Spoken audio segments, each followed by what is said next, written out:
For the repair of the Hyomyung signal light column PCBs, the following procedures were necessary: replacement of various electronic components and general cleanup of the units. For testing, we add a 24-volt DC power supply, an oscillograph, a simulator, and an external speaker to the PCB's output.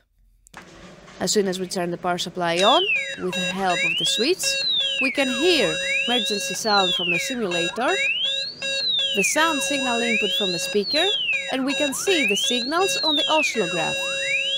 No further testing is possible due to lack of additional units.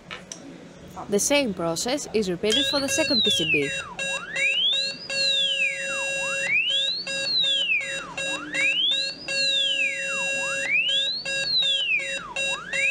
It is now clear that both PCBs are working successfully and are ready to be delivered to the customer.